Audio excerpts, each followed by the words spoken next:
मर्यादा में रहें, मर्यादा तोड़ देने से भी आपको लाभ बिल्कुल नहीं होगा।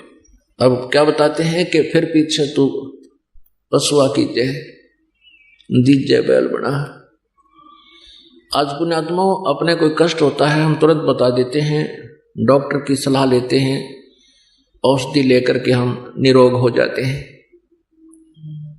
थोड़ी सी पीड़ा होती है हम समाधान प्राप्त कर लेते हैं और फिर हम पशु बन जाएंगे। भक्ति ना करने से दिव्या तो सोए भली जो रटे हरिनाम, और नहीं तो काट के फेंक दियो यो मुख में भलो नीचा। कितनी वैल्यू बताई है दिव्या की, और इसका सदुपयोग ना करने से फिर कितनी दुर्गति को आप प्राप्त होगे। बैल बनोगे, बैल बनोगे और फिर क्या होगा, जुबान बंद होगी। पुण्यात्माओं परमात्मा की इस रोशनी से इस दास को जब ये प्रकाश हुआ, परमात्मा की एक एक शब्द एक एक वाणी हृदय में जगह बनाने लगी और पिछला बीता हुआ इतिहास सामने आने लगा। इस दास का जन्म किसान परिवार में हुआ। घर में खेती करते थे, माता पिता चाचे ताऊ सब मिलकर बैल रखते थे। एक बैल था, उसके पैर में कील लगी। वो कील ऐसी थी लंबी 1-1.5 इंच की, ऊपर से उसकी कैप टूटी पड़ी थी, किसी ने रिजेक्ट होने से गली में फेंक दी, और वो अंधेरे में बैल के खुरों, पिछले खुरों के बीच में घुस गई। 2-3 बार जल्दी कदम रखने से वो बिल्कुल पूरी अंदर चली गई। अंधेरे में पता नहीं चला, हाली को खेतों में ले गया। पैर से बैल लंग कर रहा है, लेकिन हाली ने इस दृष्टिकोण से उसको रेस्ट नहीं दिया, क्योंकि वो वैद्य जो देसी वैद्य होते थे वो ये कहते थे कि बैल के नस पे नस चढ़ जाने से कई बार पैर में लंग हो जाती है, तो उस बैल को रेस्ट नहीं देना चाहिए, उसको चलते ही रखना चाहिए। गति करते रहने से वो अपने आप उतर जाती है, सेट हो जाती है। इस दृष्टिकोण से हाली ने उस बैल को सारा दिन प्रयोग किया, रोका नहीं। शाम तक उसका पैर सूज गया, सोजस आ गई और 3 पैरों से वापस आ रहा है। सुबह उठा नहीं, उस बैल को फिर छोड़ दिया गया और दूसरे बैल की व्यवस्था करके हाली खेत में चला गया। फिर किसी को बुलाया, जो वैद्य था, डॉक्टर था इनका पशुओं का, क्योंकि पैर सूज गया ऊपर घुटने तक। उसने बताया कि इसके घुटने में बा आ गया, तो घुटने के ऊपर गर्म पट्टी जो भी व्यवस्था उसने औषधि बनानी शुरू की, लगानी शुरू की और घुटने पर शुरू कर दी। कील लगी है खुर में, पैर में, पंजे में, और गुड्डे पर ट्रीटमेंट हो रहा है। अब वो बता नहीं पा रहा कि मेरा दर्द कहाँ है, और पहले वो अपलातून पाक रहा होगा जो मनुष्य जीवन में था, उसका यकीन नहीं हुआ होगा, तो ये भी दुरुक्ति हो जाएगी भगवान की भक्ति ना करने से। 1 महीने के बाद वो कील पक के, जहां कील लगी थी उस स्थान से पक के उसमें मवाद निकलने लगा, और उससे पहले खुरखार सारे चेक कर लिए थे, क्योंकि वो अंदर घुस गई, ऊपर कोई नामो निशान नहीं था उसका। वो मवाद निकलने लगा, तब पता लगा रे तेरा गजब हो गया, इसके तो यहाँ पैर के खुरों में गड़बड़ थी सारी। 1 महीने पड़ा रहा, जल भी आहार भी नहीं कर सका था, आंखों से पानी गिरा था, सूख गया। फिर वो कील निकलवाई, फिर वो स्वस्थ हुआ। तो परमात्मा हमें याद दिलाते हैं, हम गफलत गणी कर जाते हैं मनुष्य जीवन पा के, हम सोचते भी नहीं हमारे साथ ऐसा होगा। पुण्यात्माओं, सुखदेव ने 84 भुगती बना पजावे खरवो, तेरी क्या बुनियाद प्राणी तू पेंडा पंथ पकड़वो। कहते सुखदेव जैसे ऋषि ने भी 84 लाख योनियों का कष्ट उठाया, और तेरी क्या बुनियाद प्राणी तू पेंडा पंथ पकड़वो। पेंडा यानी वो मार्ग, वो पथ, वो रास्ता, वो सत साधना ग्रहण कर जिससे तेरी ये दुर्गति छूट जावे। वो मार्ग ग्रहण कर जिससे तेरी ये दुर्गति बचे, पशु पक्षी की योनियों में ना तू जा सके। सत भक्ति कर। और क्या बताते हैं सुखदेव ने 84 भुगती और बिना पजावे खरगो। सुखदेव जैसे महर्षि भी 84 लाख योनियों में भटकते रहे। सुखदेव ऋषि ने अपने आप बताया एक बार कि मैं गधा बन गया, 84 लाख योनियों भोग रहा था, अंधा हो गया। अंधा होने से मालिक ने मुझे त्याग दिया, लठ मारे घर से निकाल दिया। चलता चलता मैं जंगल की तरफ पगडंडी की अटकल सी लगाता हुआ चल पड़ा। आगे एक नाला था, उस नाले में गिरने लगा। मैंने छलांग लगानी चाहिए, मैं बीच फंस गया उसमें। मुंह आगे टेक गया, पीठ पछला हिस्सा पाछे फिट हो गया। ऐसा बन गया जैसे पाइप पुड़ी बन जाया करे। जंगल में दूर स्थान होने के कारण इक्का दुक्का व्यक्ति उस रास्ते से जावा था। किसी ने मुझे निकाला नहीं। मेरे कमर पर पैर रखे, पार होने लगे, मेरी पुली बना ली। 15-20 दिन में भुगत कर भूखा प्यासा वहां प्राण छूटे। अब क्या बताते हैं कबीर परमेश्वर जी के सुखदेव ने 84 भुगती बना पजावे खरवो। खर माने गदा। और तेरी क्या बुनियाद प्राणी तू पेंडा पंथ पकड़वो। अपने आत्माओं कहते हैं अगर यदि इंसान का खुद ना यकीन होए तो पिछले इतिहास दोहरा लेने चाहिए, ताकि आपको ये विश्वास हो जाए कि सचमुच ऐसा कहर हमारे ऊपर बहुत बार टूट चुका है।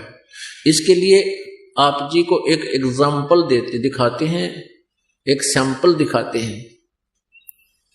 महावीर जैन नाम के एक महापुरुष हुए हैं और उसके जीव की कितनी दुर्गति हुई उन्हीं की पुस्तक में विद्यमान है और वो सत्य है। अभी आपको दिखाते हैं। पुण्यात्मा परमात्मा की भक्ति प्रत्येक आत्मा करने की चेष्टा कर रही है, लेकिन सत भक्ति ना मिलने से, पूरा संत ना मिलने से वो भक्ति करके भी अपना जीवन नष्ट कर जाते हैं। आपको दिखाते हैं जैन धर्म का इतिहास। पुण्यात्मा इस प्रकार तुलनात्मक तरीके से हम देखेंगे, इसको आलोचना ना जाने, एक बहुत ही जो ना परोपकारी प्रयत्न समझे इस दास का। आलोचना वो होती है तो झूठी निंदा करे, किसी के बारे में बुराई करके उससे दूर करने की चेष्टा करे अपने स्वार्थ सिद्धि के लिए, नहीं परमार्थ के लिए। जो इन महापुरुषों की जीवनी में लिखा है दास केवल पढ़कर सुना रहा है और आपके रूबरू भी कर रहा है। कोई नो सोचा भी, क्योंकि पहले हम भ्रमित बहुत कर रखे हैं इन्होंने। सदग्रंथ कुछ बताते थे, ये उनकी सच्चाई ना बताकर हमारे को गलत ज्ञान सुनाते रहे। हमने सोचा ये विद्वान पुरुष हैं, सच बोल रहे होंगे। इसलिए दास चाहता है कि दूध का जला हुआ छाछ को भी फूंक मारता है। इसलिए सदग्रंथों को भी आपके रूबरू दास साथ साथ करा रहा है। और आधुनिक जो टेक्निक है, जो परमात्मा ने आधुनिक तकनीक हमें दी है, प्रोजेक्टर टीवी, ये इसीलिए दिए हैं दाता ने, ना पहले कोई इनके समझ में आई। ये मनुष्य सत्र की ये खोज नहीं है, ना 4 युग हो गए आज तक कोई विमान बना पाए, ना कुछ और नहीं करा। एक रेडू में 6 खच्चर जोड़ कर रथ बना कर घुमाया करते, कितने काट ले जाया करते। तो ये इसलिए दिया परमात्मा ने कि आप जी परमेश्वर पहचानो और पीछा छुड़वाओ, क्योंकि अब ये पीक टाइम आ गया भक्ति का, या बिचली पीढ़ी चल पड़ी और अब पूरे विश्व में ये ज्ञान फैलेगा। इसलिए परमात्मा ने सुविधा अभी 10-1 वर्ष से दी है। पहले नहीं था ये टीवी चैनल वगैरह, बहुत कम, एक ही होता था ये सरकारी चैनल। तो ये परमात्मा की कृपा आपके ऊपर है। तो ये दास तो पढ़कर सुना रहा है। अब आपको दिखाते हैं जैन धर्म का इतिहास। ऋषभदेव जी, श्री ऋषभदेव जी जैन धर्म के प्रवर्तक हैं और उन ऋषभदेव जी को पूर्ण परमात्मा मिले थे आकर के। क्योंकि परमात्मा कहते हैं गोता मारूं स्वर्ग में, जा बैठूं पाताल, और कह कबीर ढूंढता फिरूं अपने हीरे माणिक लाल। ये राजा थे, बड़े नेक व्यक्ति थे, परमात्मा की चाह इनके हृदय में गणी थी। तो परमेश्वर ने जाके इनको ज्ञान दिया कि जो साधना ऋषभदेव आप कर रहे हो ये मोक्ष मार्ग नहीं है। गरीबदास जी ने अपनी वाणी में लिखा है कि ऋषभदेव का आया कवि नाम में करतार, वो कवि नाम का करतार कबीर देव ऋषभदेव के गया था और ये बताया था मैं वो कवि हूँ, वो कवि देव हूँ। कवि देव, कवि साहब जिसको हम कबीर देव बोलते हैं, जो जिसके विषय में वेदों में लिखा है, मैं वो भगवान हूँ। अब ऋषभदेव जी को इस बात का बड़ा विश्वास हुआ कि वेदों में ऐसा ही ये ऋषिगण बताते हैं। तो उन्होंने अपने ऋषि महर्षियों से भी बात की, जो उनके गुरु थे। उन्होंने कहा कि ये झूठ बोलता है, ऐसा कोई विधान नहीं है वेदों में। तो ऋषभदेव जी को भक्ति की प्रेरणा तो बहुत जबरदस्त लगी, भगवान के पाने की एक विशेष प्रेरणा होगी, क्योंकि परमात्मा ने, पुण्यात्माओं क्या होता है, परमात्मा ने उनके वह जोत जगा दी, भक्ति की प्रेरणा पैदा कर दी। जैसे जो पुण्यात्मा होती हैं उनको 2-4 बातों में ही एक विशेष कसक बन जाती है और भक्ति की तरफ वो अग्रसर हो जाते हैं। जैसे एक जोत होती है, घी होता है कटोरी में, उसमें एक ज्योति लगा दी जाती है और वो ज्योति किसी समय बुझ जाती है, तो उसमें घी विद्यमान है, ज्योति भी विद्यमान है, तो वो तुरंत सींक लगा दी माचिस की, वह जग जाती है। जो पुण्यकर्मी प्राणी होते हैं उनके पिछले अधूरे संस्कार रह जाते हैं, उनके अंदर भक्ति संस्कार हैं, तो तुरंत वो भक्ति पर अग्रसर हो जाते हैं। और जिनके ऐसी पिछली संस्कार नहीं है तो उनको नए सिरे से पहले ये दान धर्म भक्ति करवा कर, सत्संग सुना कर, उनके क्रम बनाकर फिर वह जोत जगाई जाती है, शुरुआत उनकी भी हो जाती है। तो एकदम इतनी प्रेरणा बन गई प्रभु के पाने की। परमात्मा ने बहुत ऐसे, जैसे दास साहब को बता रहा, उन्हीं का दिया हुआ ज्ञान, यही ज्ञान उनको सुनाया कि ऐसी दुर्गति होगी, भक्ति नहीं करोगे तो ऐसा हो जाएगा। वो एकदम फड़क के परमात्मा पाने की तरफ हुई। अब वो तो एक बार आए महाराज जी तो परमेश्वर, और वो गुरु उनको रोज मिला करते ब्राह्मण लोग, क्योंकि पैसे के लालची राजा के घर प्रतिदिन चक्कर लगाया करते। तो परमात्मा के ज्ञान को तो भुलवा दिया, लेकिन फिर भी वो प्यारी आत्मा भक्ति बिना रह नहीं सके, ऐसी तरफ जगा दी परमात्मा ने उनकी। अपने बच्चों को सबको राज्य त्याग दे करके वो परमात्मा प्राप्ति के लिए अपने मनमुखी बनकर, जैसे उन ऋषियों से ज्ञान था, वो ओम नाम का जाप और साथ में हठ योग कर दिया। 1000 वर्ष तक तप किया, 1 वर्ष तक मौन धारण किया। अभी आपको उनकी डिटेल बताते हैं। तो कहने का भाव यह है कि उस समय ऋषभदेव जी के जहां से इन्होंने ये स्टार्ट किया भक्ति, उस समय केवल एक ओम नाम होता था, दूसरे साधना का इन ऋषियों को भी पता नहीं। तो ओम नाम का जाप और साथ में हठ योग, जो इस काल ने ब्रह्मा जी को आकाशवाणी से कहा था जब ये कमल के फूल पर बैठा था, तप करो तप करो। ब्रह्मा जी ने 1000 वर्ष तक तप किया। तो वो काल ब्रह्मा जी ने सोचा कि ये भगवान का आदेश है, लेकिन ये वेदों में प्रमाण नहीं है। वेदों में ज्ञान जो है पूर्ण परमात्मा द्वारा दिया गया है, वो ब्रह्म के अंतःकरण में फीड कर दिया था। ब्रह्म ने समय आने पर उसको बाहर करना पड़ा। उसमें से 5 वेद थे, 4 वेद रख लिए, 1 वेद नष्ट कर दिया, जिसमें बहुत डिटेल थी प्रभु की, परमेश्वर की। उस नष्ट किए हुए ज्ञान को परमात्मा बताने के लिए स्वयं आते हैं। तो अब प्रसंग चल रहा है ऋषभदेव जी का। तो ऐसी प्यारी आत्मा ऋषभदेव जी से ये जैन धर्म चला। तो ऋषभदेव जी प्रथम तीर्थंकर और प्रवर्तक जैन धर्म के माने जाते हैं।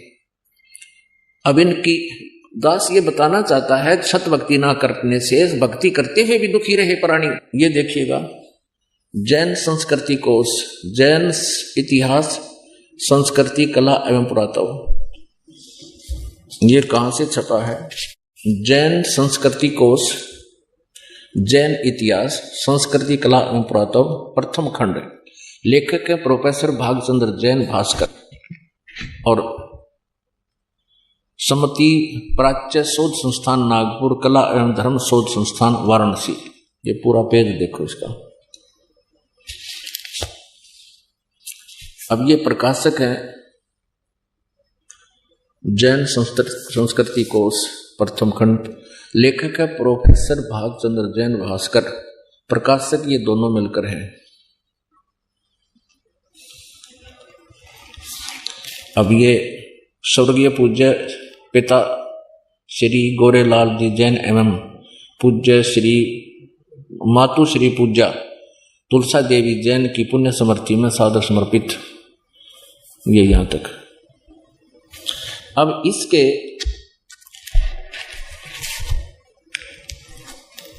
ये देखिएगा 175 पृष्ठ पे, ऋषभदेव के पौत्र मारीची, भरत के पुत्र, जो पुराण में वैदिक धर्म के प्रवर्तक माना गया है।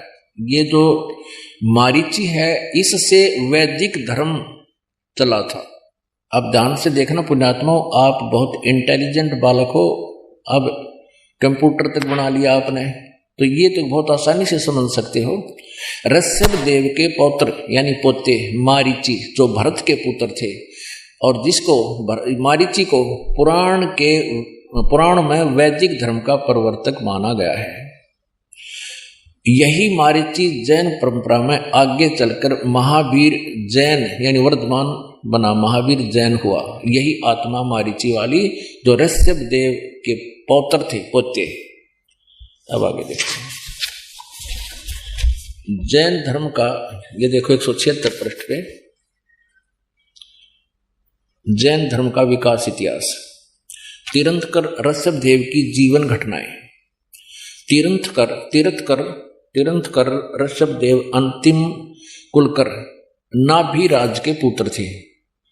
उनकी माता मरु देवी थी। वे इक्ष्वाकु वंशी नाभिराज अयोध्या के एक लोकप्रिय राजा थे। तरुण होने पर नाभिराज ने ऋषभ देव का विवाह सुनंदा और सुमंगला से कर दिया। दो पत्नियों से विवाह कर दिया। सुनंदा ने तेजस्वी पुत्र बाहुबली और पुत्री सुंदरी को जन्म दिया। 2 संतान हुई। और सुमंगला ने भरत सहित 99 पुत्रों को और ब्राह्मी पुत्री को जन्म दिया। यानी ऋषभ देव का 100 पुत्र 2 बेटियां थी। समय आने पर ऋषभ देव ने भरत को अयोध्या का, बाहुबली को तक्षशिला का और शेष युवराजों को उनकी योग्यता अनुसार राज्य सौंपकर संसार त्याग दिया। और यानी मरे नहीं, अपना घर त्याग दिया। दीक्षा लेकर यानी किसी ऋषि से दीक्षा लेकर साधना में लीन हो गए, गुरु बनाकर। साधना काल में पाणी पात्री ऋषभ देव 1 वर्ष तक निराहार रहे, कुछ नहीं खाया 1 वर्ष तक। बाद में बाहुबली के पौत्र श्रेयांश कुमार ने इक्ष्वाकु रस देकर उनकी इस निराहार वृत्ति को तोड़ा। लगातार 1000 वर्ष तक तपस्या करने वाले मुनि ऋषभ देव, फिर 1000 वर्ष तक तपस्या की मुनि ऋषभ देव ने अंत में केवल्य ज्ञान प्राप्त किया। केवल्य 4 मुक्तियां होती हैं, उसमें से केवल्य ज्ञान इनको प्राप्त हुआ। धर्म देशना प्रारंभ की, नाम देना शुरू कर दिया। प्रथम धर्म देशना यानी प्रथम उपदेश किसको दिया? भरत के पुत्र मारीची को दिया। यानी अपने पौत्र मारीची को दिया। और यही मारीची आगे चलकर महावीर जैन बना, जो बाद में 24 में तीर्थकर महावीर बने। प्रथम धर्म देशना, ऋषभ देव ने 1000 वर्ष तपस्या करने के बाद नाम देना शुरू किया। और प्रथम नाम उपदेश अपने पोते को दिया, भरत के पुत्र मारीची को। और यही मारीची आगे चलकर 24 में तीर्थकर महावीर बने, महावीर जैन जिसको कहते हैं। पुण्यात्मा, आपका सौभाग्य है कि सदग्रंथों का रहस्य आपके रूबरू हो रहा है। अभी तक न तो जैन धर्म के व्यक्ति अपनी पुस्तकों में क्या रहस्य लिखा है उसको समझ पा रहे, न ही हिंदू धर्म के पुण्यात्मा अपने सदग्रंथों से परिचित, क्योंकि ये नकली गुरुओं को ज्ञान नहीं था। ये आज तक ये नहीं बता सके ब्रह्मा विष्णु महेश के माता पिता कौन है, इनके इतिहास में लिखा, इनकी सतीथि अदरो अमर बताते हैं, ये नासवान है। तो ऐसे हमें भ्रमित कर रखा है, इन्होंने हमारे ऊपर कैर ढा रखा है। नकली गुरुओं ने हमारे जीवनों को नष्ट कर दिया। परमात्मा आते हैं, उनके साथ ये बदव्यवहार करके उसके ज्ञान को दबा देते थे। लेकिन परमात्मा ने यह समय फिक्स कर दिया था कि कलयुग में सबको शिक्षित करूंगा, उसके बाद अपने बच्चों को अपनी पहचान बताऊंगा, ये आसानी से समझ जाएंगे। तो आज बालक से लेकर बूढ़े तक इस ज्ञान को अच्छी तरह समझ रहा है। अब दिखाते हैं कि महावीर जैन की फिर क्या दुर्गति हुई। अब ये तो क्लियर हो गया कि मारीची ने उपदेश लिया ऋषभ देव से, जो प्रथम तीर्थंकर था, और वही आत्मा बीच में कितना कष्ट उठाया। आगे वो के बनी महावीर जैन वाला जीव। अब देखिए इन्हीं की पुस्तक में, ये पुस्तक है आओ जैन धर्म को जाने, धर्म मंच प्रश्न उत्तर माला, प्रवीण चंद्र जैन M.A. शास्त्री, ये इसके लेखक हैं। आओ जैन धर्म को जाने, लेखक है प्रवीण चंद्र जैन, M.A. शास्त्री, जम्बूद्वीप हस्तिनापुर। प्रकाशक है श्रीमती सुनीता जैन, जम्बूद्वीप हस्तिनापुर, मेरठ उत्तर प्रदेश में। ये कहाँ से छपी है? मुद्रक है Dhirendra Jain, new रसब offset printers, ये मेरठ यहाँ से मिसप्रिंट सा है।